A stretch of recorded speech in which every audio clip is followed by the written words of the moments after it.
What's up? My name is Lesiba, and yeah, I haven't done one of these in a long time, but I'm excited to do it again. In today's video, I'm going to be reviewing Zuri's SAMO album because I think it's pretty amazing. So before I start dissecting the album itself, I have to just touch on the title a little bit. So those of you who aren't familiar with Basquiat, he was synonymous with the term SAMO. It's a tag that he used to use when he would tag graffiti near art galleries back in his day. So the whole Basquiat influence is extremely important to the album, which I think is really dope because Zuri executed it really well. I think this is a great example of how you can have a conceptual album. A conceptual album doesn't have to be something super complicated and super deep, although this is super complicated and super deep. But have an idea and stick to the idea, respect the idea, and execute it well, which is what Zuri did in this album. So before I go into the track list, I quite enjoyed the skits at the beginning of the album. Yeah. Main goal is just to touch people for real. This shit has to go mainstream. It's bigger than us at this point. It's bigger than us. Way bigger than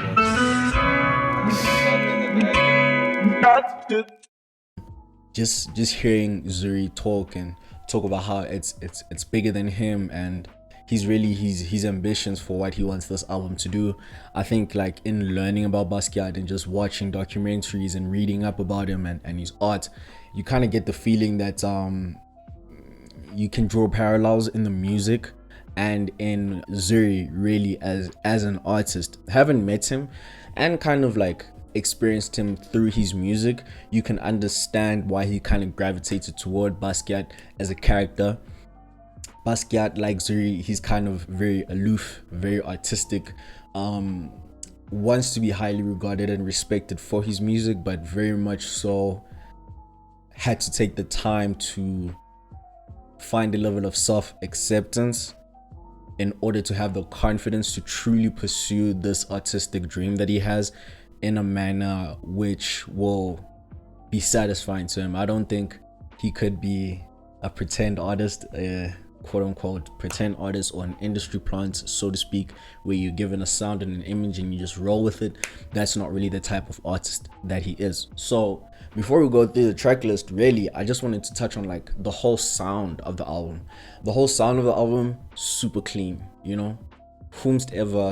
Whomever is behind the production, the engineering, mastering, all of that, kudos to you guys. I don't want to mention people's names because I feel like I know, but I don't want to have to leave anyone out. So for that reason, I'm not going to mention any producer names, but y'all niggas, you boys, you know, Steve is French, Archie, anyone else as well, I see little guys in tune, so forth.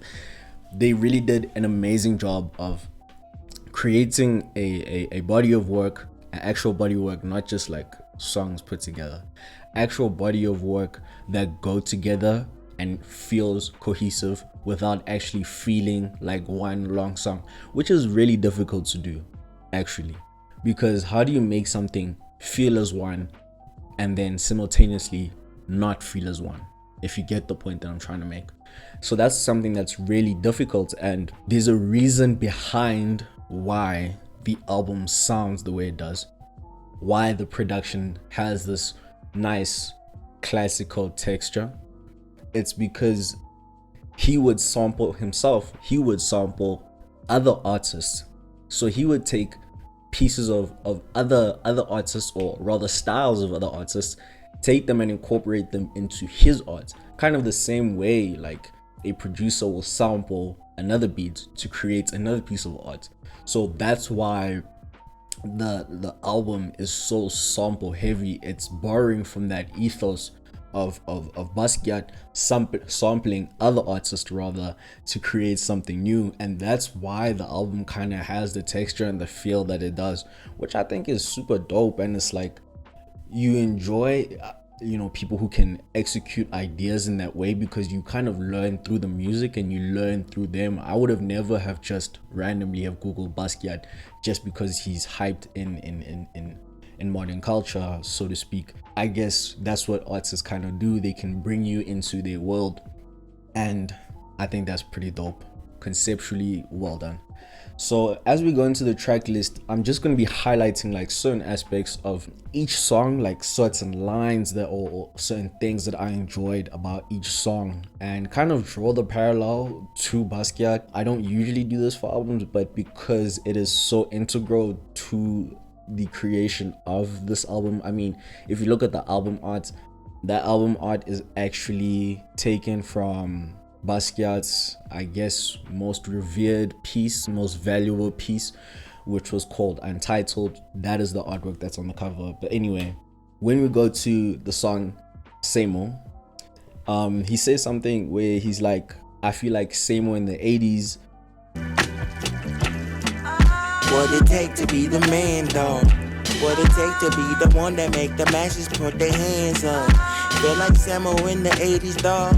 It's the art shit, real shit. We the underdogs, but we run the yard. Real talk, nigga, I am just that nigga. I'm Big C, just in case you haven't figured. I feel like SAMO in the 80s, you know, we're the underdogs, but we're the ones that run the arts, which was very much something that was, I could say, pretty much integral to Basquiat's life. Really, just he was viewed as an underdog, you could guess, being an outsider to a field that is predominantly white.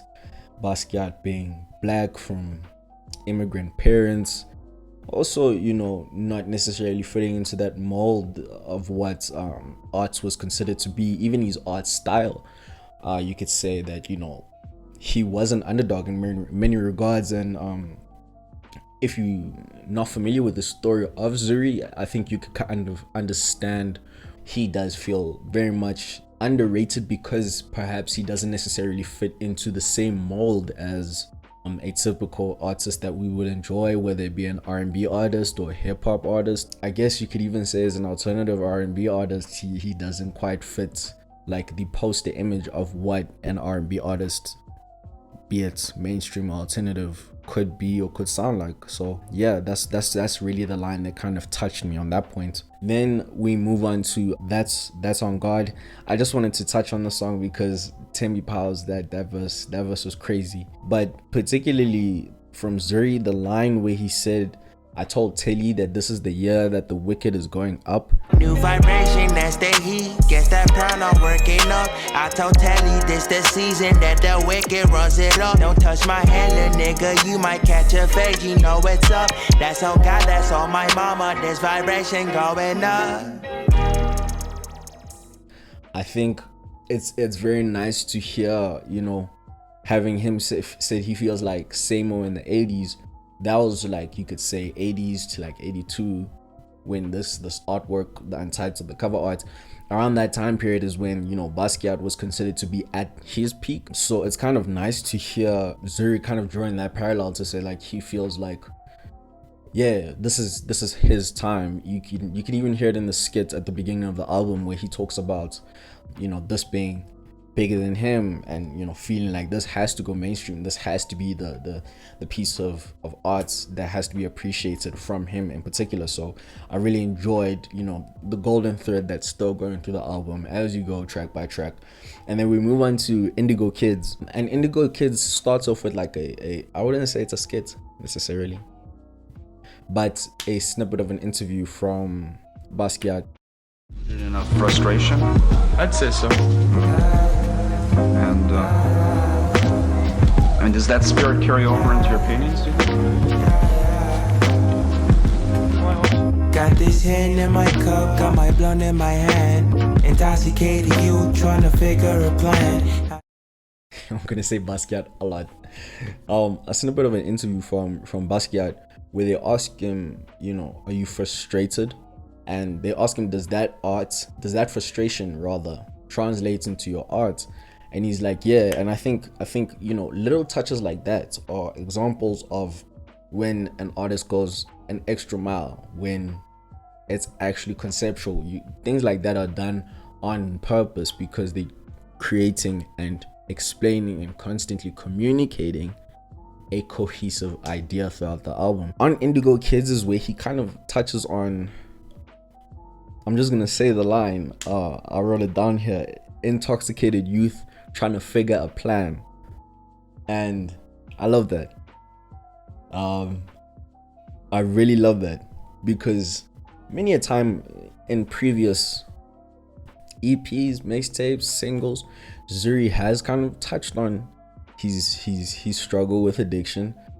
I think it's especially this generation now. Well, not, there's been, I suppose every generation has addicts that abuse drugs, so it's not really specific to our generation, but I think this idea of intoxicated youth trying to figure out a plan, even in the intoxication or in the addiction, you're not kind of abusing to run away necessarily. You're kind of abusing because you're frustrated you're not excelling. You're abusing because you're frustrated that you don't get the opportunity to be the best version of you. You're abusing because you don't fit in a box, which is, I guess, something that a lot of people resonate with. Going back to drawing a parallel to Basquiat, oftentimes people say that there was a point where the drug abuse was an accelerant for him. It was an important, I wouldn't say it took away from his art, but it was a part of him at the time at his peak. But it was also the very same thing that led to his deterioration and ultimate death. In that regard, not to glamorize it, but I don't think he's necessarily glamorized it, but I just think, he has spoken about being clean.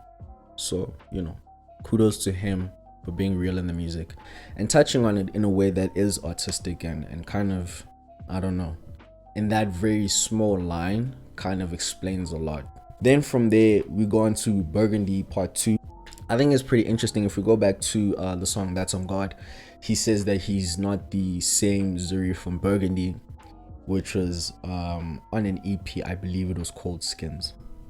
I'm probably wrong, but if you go listen to Burgundy, it doesn't even sound like the same artist anymore. I enjoyed Burgundy and I enjoyed that period in Zuri's career. I mean, I've always thought he was dope, but it was definitely a different type of Zuri. Even the cadence is different. That's why it's like this album feels like a coming of age. It's actually what a debut album should be, like your introduction to the world. I think a lot of artists don't take the time to develop, or because I mean, like, if you start making music, for example, in high school, right, you're 14, 15, you're fucking around with your friends, you don't fully even know yourself. And knowing yourself is not a journey that just artists go through, it's a journey that everyone goes through. So it's just that as an artist, you go through your life in public, so to speak. Everything about you, your world, your thoughts, your beliefs, you put them on songs for everyone to hear, listen, critique, hate, dislike, or love. So I really appreciate the fact that having a Burgundy Part 2 is kind of like him looking at himself and contrasting and saying, I was at Burgundy, I was an artist that felt like I had to sound, rap a certain way, and Burgundy 2 Part 2 is kind of like a moment where he's like, man, I'm actually making some fire music. Like, I'm actually making dope shit. And yes, it doesn't sound like other people's dope shit, but I think that's the whole point. Hey nigga, wicked dropping bodies, put that case on ya. Versatile but still unique with every sound. Used to feel like shit would flop. I don't feel the same right now, cause my energy aligned with the plan that's so sublime. Used to think that I should sound like all your favorites when I rhyme. Basquiat was like one of one. You couldn't really find another Basquiat. There weren't a whole class of Basquiats just roaming around and people be like, oh man, these guys are so dope. He was kind of alone in his own world. So I understand, like, again, the parallels and why he kind of has this admiration for Basquiat as an artist. And then from there he goes on to Trip. And I have to be careful when talking about matters of tripping.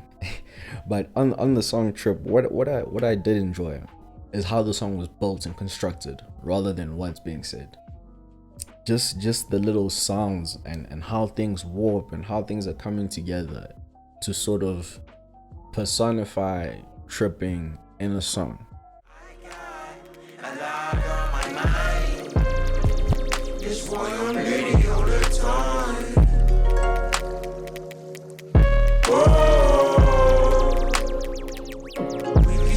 Take a chill.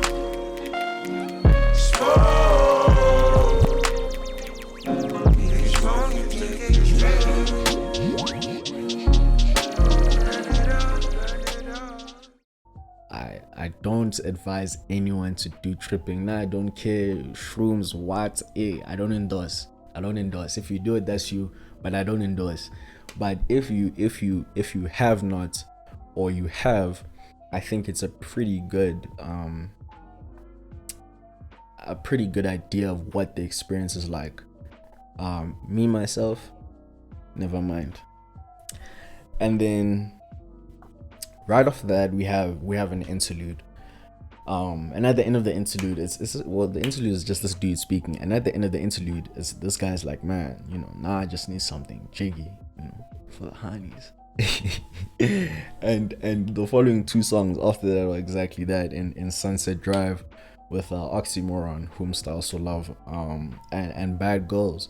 So I don't really have much to say, like, in terms of how those two songs kind of fit into the album, because that interlude, I think it's 185 push, something like that. I don't have the track list in front of me, but that interlude kind of tells you that, the next two songs are jiggy. And again, I think that's a really nice, it just shows like the attention to detail and how everything is purposeful. Everything comes together as like a complete puzzle piece. So now when you step back and you look at the album, you can kind of understand that this is what an album should be. An album is not an album because it's you call it an album, Any collection of songs can be called whatever. The rules aren't so rigid. Can be an EP, LP, album, whatever. But I still feel as though I will give artists a lot more grace for things not to be cohesive, for there not to be a conceptual idea, a lot of grace if you label something EP, LP, mixtape. For me, those are just ways of you saying a taste of this, a taste of that. I'm trying out this persona, I'm trying out this voice, I'm trying out this idea. You're mixing up your styles to see what happens. But once you say album, there's no more grace. Once you call it an album, it should be a complete body of work.